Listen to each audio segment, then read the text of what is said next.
Hola a todos, soy Mónica Hacha, dietista, nutricionista y tecnóloga de los alimentos.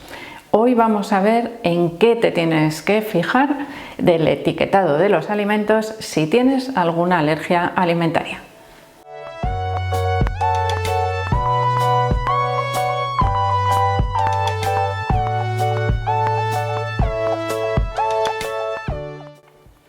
Hoy vamos a hablar de etiquetado, otra vez, el etiquetado de los alimentos, incluso cuando son así de chiquititos, bueno, pues tiene bastante miga, que podemos ir analizando por partes, como ya hemos ido haciendo en diversas ocasiones. Hoy le ha llegado el turno a los alérgenos. En primer lugar, evidentemente, tenemos que saber qué es un alérgeno.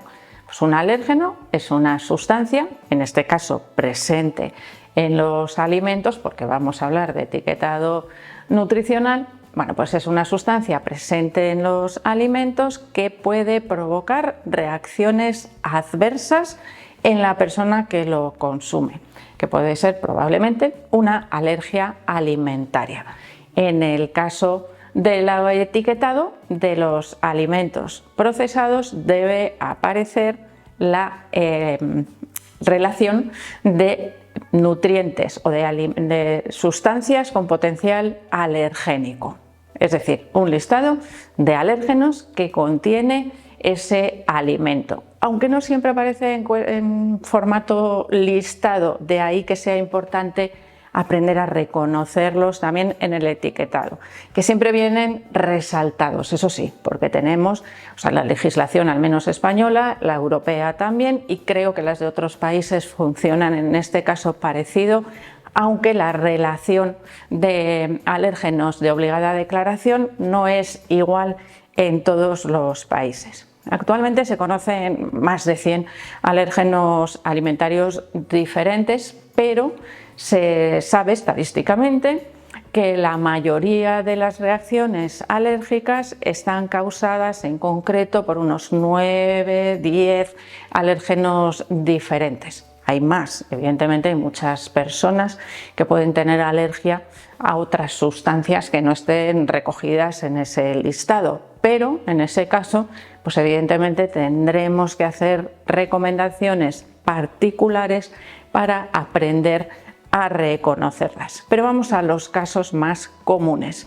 Una de las alergias alimentarias, bueno, en este caso verdaderamente no es una alergia, sino una de las reacciones adversas, por eso se dice reacción adversa, porque no siempre es una alergia. Bueno, una de las reacciones adversas más frecuentes con el consumo de alimentos es al gluten, tanto si es celiaquía como una sensibilidad no celíaca al gluten, como en algunos casos podríamos no tener diagnóstico, pero tener, bueno, pues cierta malestar cuando se consume el gluten.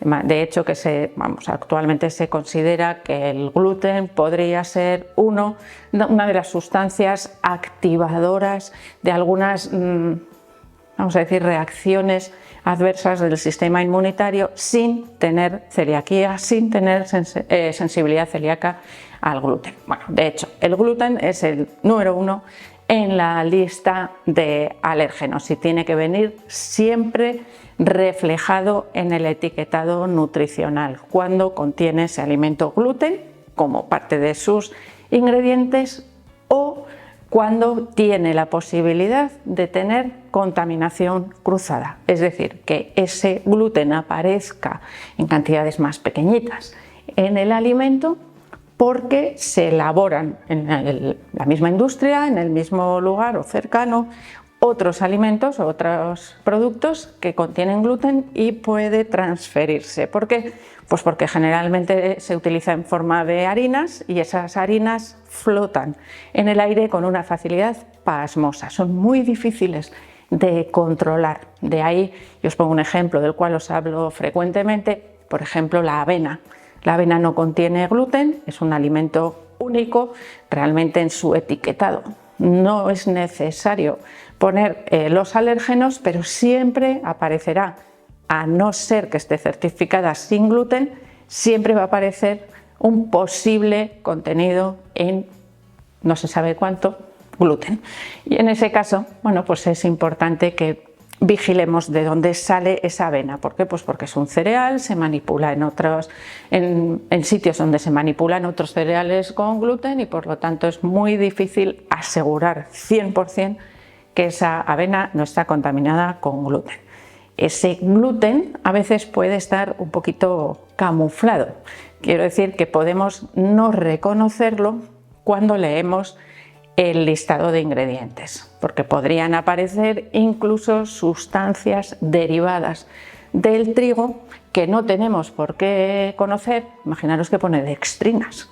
Y yo qué sé lo que es una dextrina, ¿no? ¿De dónde sale esa dextrina? Bueno, pues esa dextrina probablemente es un cereal hidrolizado, un cereal tratado para darle mayor sabor dulce y podría ser su origen, por supuesto, el trigo, el centeno, la cebada, que contienen gluten y por lo tanto no me aparece la palabra trigo, que es lo que suelo buscar habitualmente, pero podría contener gluten.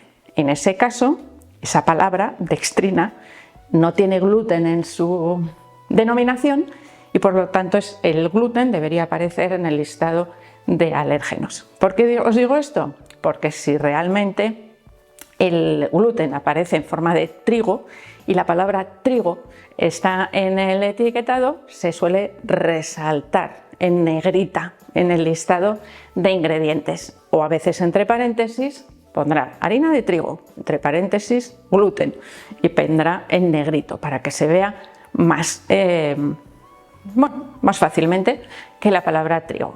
De ahí que a veces, como os he dicho antes, esos alérgenos puedan aparecer en el listado de ingredientes directamente. Otros de los alérgenos más frecuentes suelen ser el huevo, los lácteos, derivados de los lácteos, incluida la lactosa. También tendríamos, por ejemplo, la soja y sus derivados, cacahuete, que en España, por ejemplo, no es uno de los alérgenos más frecuentes, pero en Estados Unidos, por ejemplo, se lleva la palma, es uno de los más habituales, es decir, depende un poco de cada lugar de residencia y de los hábitos alimentarios. Tendríamos también otros frutos de cáscara o frutos secos que también tendrían que venir reflejados y en ese caso podría venir con la palabra frutas de cáscara, frutos secos o con el fruto seco concreto. ¿Por qué se separa el cacahuete del resto de los frutos de cáscara?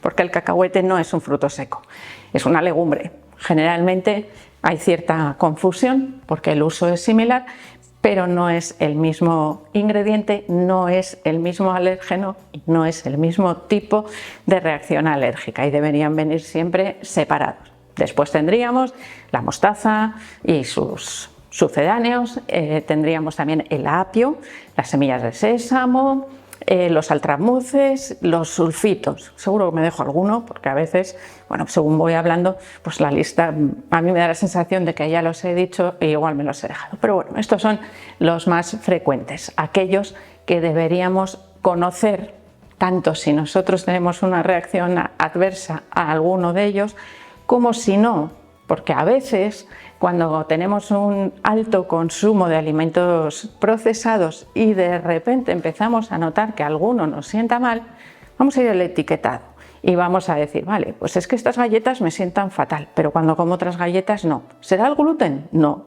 porque no me pasa con otras galletas. ¿Puede ser que lleven cacahuetes? Ah, pues igual sí, las otras no llevan. Pues ya puedo ir tachando, ¿no? O diciendo, vale, hay algún ingrediente que no me sienta bien. Y entonces puedo ir descartando los que son comunes, que en unas galletas me sientan bien y en otras no, y los que son diferentes. Bueno, he dicho galletas por poner un ejemplo, pero me podría pasar con cualquier alimento procesado.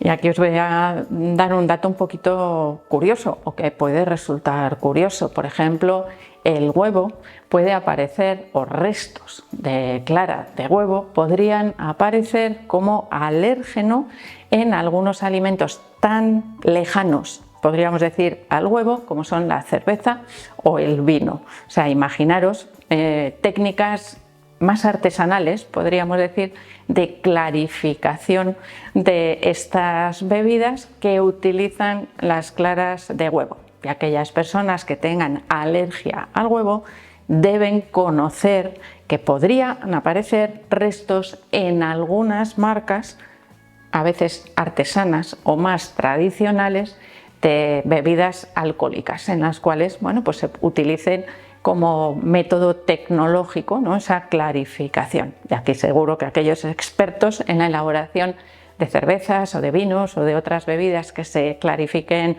con huevo nos pueden dejar algún tipo de explicación extra, pero es importante que lo conozcamos, así como, por ejemplo, los cereales a partir de los cuales se elaboran bebidas alcohólicas como la cerveza, ya que en algunos casos, dependiendo del tipo de cereal, puede contener gluten o no, y en ese caso podríamos tener diferencias o tener que seleccionar, ¿no?, el tipo de cerveza que se va a utilizar. Muchas veces hay alimentos que pensamos que son seguros, ausentes de estas sustancias alérgenas, que ya habéis visto que son alimentos en general, pues de consumo bastante habitual, y sin embargo hay otros alimentos, como en este caso las bebidas alcohólicas, que podemos pensar que no tienen nada que ver porque no tienen, ¿cómo van a tener esos ingredientes? Pues a veces podría crearse cierta confusión. Aunque ya sé que el consumo de alcohol, por supuesto, está desaconsejado en un estilo de alimentación saludable, todos sabemos que a nivel social, pues que se consume cierta cantidad de alcohol, ojalá sea la mínima posible, y en este caso, por supuesto, hay que evitar también los riesgos de posible aparición de esos alérgenos.